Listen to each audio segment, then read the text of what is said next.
नमस्कार लर्नर्स, मैं doctor Ruchi Pande department of chemistry से आज आपके समक्ष प्रस्तुत करने जा रही हूँ रसायन विज्ञान के 2022 में दिए गए नोबेल पुरस्कार के विषय में कुछ सूक्ष्म जानकारी। इस साल का रसायन विज्ञान में नोबेल पुरस्कार कैरोलिन आर बर्टेजी, मॉर्टर मेल्डन और बेरी शार्पलेस को क्लिक केमिस्ट्री और बायो ऑर्थोगोनल केमिस्ट्री के विकास के लिए दिया गया है, जिन्होंने अपने कैरियर का दूसरा नोबेल पुरस्कार जीता है। नोबेल पुरस्कार जीतना अपने आप में बहुत बड़ी उपलब्धि है, परंतु इन लोगों ने इस बार अपने कैरियर का दूसरा नोबेल पुरस्कार जीतकर विज्ञान के क्षेत्र में क्रांति ला दी है। 1901 और 2022 के बीच 191 नोबेल पुरस्कार विजेताओं को रसायन विज्ञान में नोबेल पुरस्कार से 114 बार सम्मानित किया गया है। फ्रेडरिक सैगर, बेरी शार्पलेस दोनों ने 2 बार रसायन विज्ञान में नोबेल पुरस्कार से सम्मानित किया जा चुका है। इसका मतलब यह हुआ कि इस हिसाब से 189 व्यक्तियों को रसायन विज्ञान में नोबेल पुरस्कार मिला है। शार्पलेस ने दूसरी बार क्लिक केमिस्ट्री के साथ आकर नोबेल पुरस्कार प्राप्त किया है। मेंडल और शार्पलेस से स्वतंत्र ट्राइजोल नामक एक विशिष्ट रासायनिक संरचना के साथ नोबेल पुरस्कार में अपनी उपलब्धि प्राप्त की है। बर्टेजी ने क्लिक प्रतिक्रियाओं को विकसित करके अगला कदम उठाया और जीवित जंतुओं के अंदर काम करने वाले बायोऑर्थोगोनल प्रतिक्रियाओं के बारे में समझाया। तीनों अर्थात कैरोलिन आर बर्टेजीज, मॉर्टर मेल्डन और बेरी शार्पलेस को क्लिक केमिस्ट्री में उनके काम के लिए सम्मानित किया गया, जिसमें अणु एक लंबी जटिल प्रक्रियाओं और बहुत सारे अवांछित उपोत्पादों की आवश्यकता के बिना तेजी और मजबूती से एक साथ स्नैप करते हैं। उनके काम में कैंसर के इलाज के सहित चिकित्सा के क्षेत्र में कई अनुप्रयोग आज भी चल रहे हैं। प्रश्न उठता है कि नोबेल पुरस्कार प्राप्त करने के लिए क्लिक केमिस्ट्री क्या है। कि नोबेल पुरस्कार प्राप्त तो कर लिया, परंतु क्लिक केमिस्ट्री के बारे में बस छोटी सी सूक्ष्म जानकारी दे रही हूँ। केमिस्ट्री अक्सर प्रकृति में पाए जाने वाले जटिल रासायनिक अणुओं को फिर से बनाने की कोशिश करती है और इनमें अन्य बातों के अलावा दवा के क्षेत्र में अनुप्रयोग होते हैं। कोशिकाओं में रोग जनकों को कैसे लक्षित और अवरुद्ध किया जाए, यह प्रक्रिया कितनी जटिल है और कितनी समय लेने वाली हो सकती है, इन सब के बारे में जानकारी होनी चाहिए।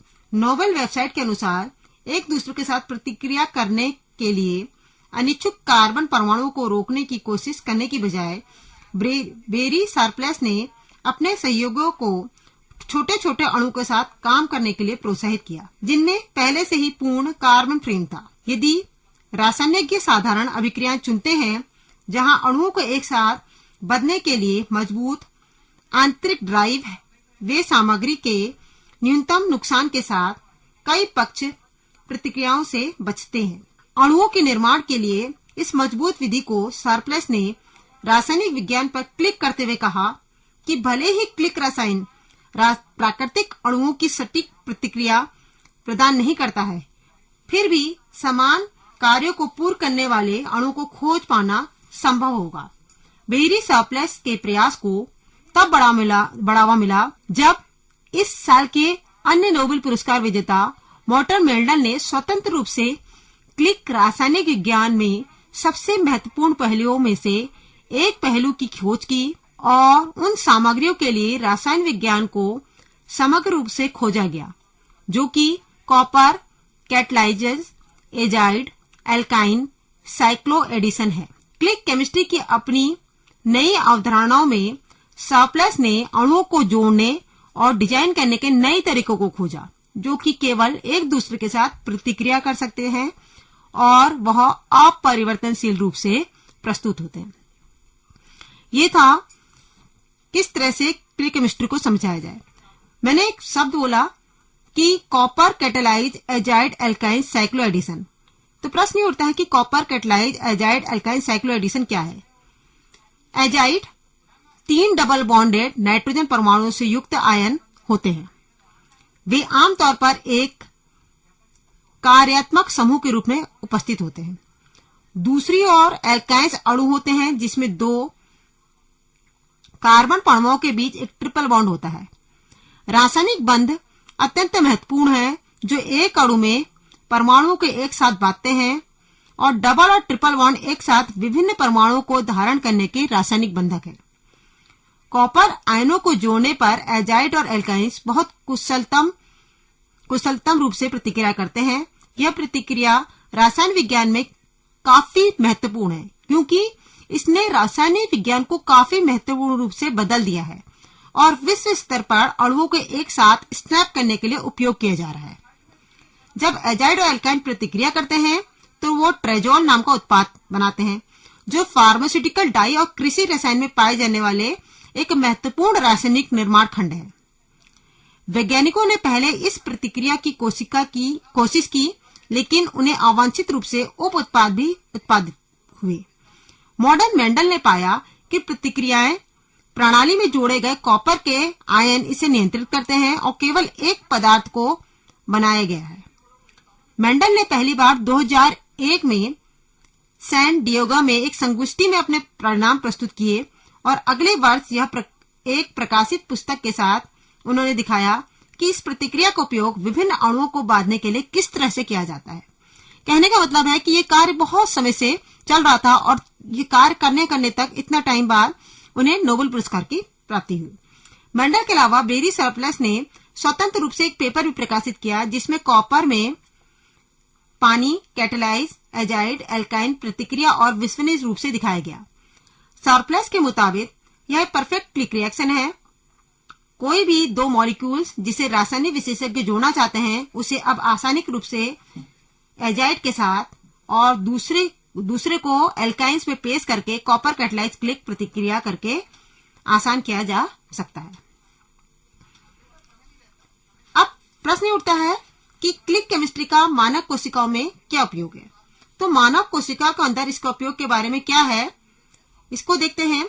क्योंकि क्लिक रिएक्शन में केवल अभिकारक शामिल होते हैं और रिएक्शन बीकर में मौजूद अन्य सामग्रियों को स्पर्श नहीं करते हैं, तो कोशिकाओं के अंदर इसका उपयोग करने से यह सुनिश्चित होगा कि केवल वांछित सामग्री शामिल हो और शेष सेलुलर प्रक्रियाएं अप्रभावित रहेंगी।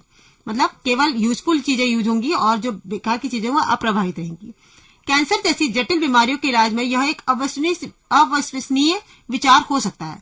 कहने का मतलब है कि कैंसर के इलाज में बहुत ज्यादा महत्वपूर्ण हो सकता है। इस साल नोबेल के तीसरे विजेता कैरोलिन बर्टेजी ने इस बात का अनुसरण किया कि सेलुलर उद्देश्य के लिए क्लिक रसायन का उपयोग कैसे किया जा सकता है। करीब करीब उसी समय बर्टेजी ग्लाइकान का अध्ययन करने में व्यस्त थे, जो कि बैक्टीरिया की सतह पर पाए जाने वाले जटिल शर्करा है। बर्टेजी ग्लाइकान की मैपिंग कर रहे थे। उस समय के दौरान उल्लेखनीय रूप से यह कठिन कार्य था। वर्ष 2000 में बर्टेजी ने एजाइड के रूप में एक ऑप्टिकल केमिकल हैंडल खोजा। उन्होंने जैव रसायन के अपने अहम शोध में एक फ्लोरोसेंट अणु को एजाइड से जोड़ा, जो कि ग्लाइकॉन के लिए पेश किया गया था। विशेष रूप से एजाइड कोशिकाएं प्रभावित नहीं होती है, पर जीवित प्राणियों में भी उनके इस्तेमाल करने में कोई नुकसान नहीं पाया गया। उस समय शार्पलेस और मेंडल की क्लिक केमिस्ट्री रासायनिक विशेषज्ञों के बीच प्रसारित हो रही थी, लेकिन बर्टेजी के लिए इसे सेल में इस तरह इस्तेमाल करना एक समस्या थी, क्योंकि क्लिक रसायन में रिएक्शन में शामिल कॉपर आयन कोशिकाओं के लिए विषैला हो सकता था। कोशिकाओं में एजाइड एल्काइन प्रतिक्रिया करने के लिए कॉपर के विकल्प को खोजने के लिए बर्टेजी तेजी से काम कर रहे थे और अंत में 2004 में बर्टेजी ने कॉपर के आयन के बिना क्लिक रसायन को प्रकाशित किया। इसके बाद बर्टेजी ने अपनी क्लिक प्रतिक्रियाओं को बेहतर बनाने के लिए आगे बढ़ गए, ताकि सेलुलर वातावरण में बेहद और बहुत अच्छे तरीके से इस्तेमाल किया जा सके। इसके साथ कई अन्य जैव रसायन विशेषज्ञों ने यह पता लगाया कि कैसे जैव अणु कोशिकाओं में परस्पर क्रिया करते हैं। बर्टेजी ट्यूमर कोशिकाओं की सतह पर मौजूद ग्लाइकॉन का भी अध्ययन करते हैं। इसके अध्ययन में पाया गया कि कुछ मामलों में ट्यूमर कोशिकाओं पर ग्लाइकॉन उनकी प्रतिरक्षा प्रणाली के हमले से बचाता है।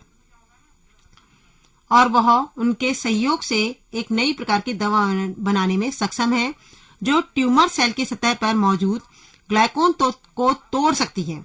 और इस दवा का प्रयोग आज कैंसर रोगियों पर क्लिनिकल ट्रायल के रूप में हो रहा है, यानी कि क्लिनिकल ट्रायल के रूप में कैंसर की दवा के रूप में यह क्लिक केमिस्ट्री हमारी बहुत महत्वपूर्ण है। इसके अलावा कई शोधकर्ताओं ने एंटीबॉडी विकसित की जो क्लिक रसायन की मदद से ट्यूमर कोशिकाओं को लक्षित कर सकती है। एंटीबॉडी को ट्यूमर से जोड़ने के बाद एक दूसरा अणु जो एंटीबॉडी पर क्लिक कर सकता है उसमें इंजेक्ट किया जाता है। दुनिया इस समय क्लिक रासायनिक विज्ञान और नए फार्मास्यूटिकल्स और नए उपचार के लिए इसके इस्तेमाल की क्षमता को देखने के लिए आज भी इंतजार कर रही है। कहने का अर्थ है कि किस तरह से यह एंटीबॉडी पर अटैक करके रासायनिक विज्ञान में, फार्मास्यूटिकल विज्ञान में नई क्रांति ला रहा है। इसको अभी तक केवल ट्रायल पर रखा गया है, अभी यह प्रस्तुत नहीं किया गया है, तो इसका इस्तेमाल करना अभी बाकी है। हालांकि यह है कि इस पर काम शुरू हो चुका है। तो कहने का अर्थ है कि ये 3 साइंटिस्टों ने विज्ञान के क्षेत्र के अलावा फार्मास्यूटिकल और कई रोगों को, जो बहुत ज्यादा हार्मफुल रोग हैं, उनको निदान पाने के लिए बहुत मेहनत करी है, जिससे देश के अलावा संसार का विकास भी संभव है। इसके अलावा आगे मिलेंगे कुछ अधिक नई जानकारियों के साथ। धन्यवाद।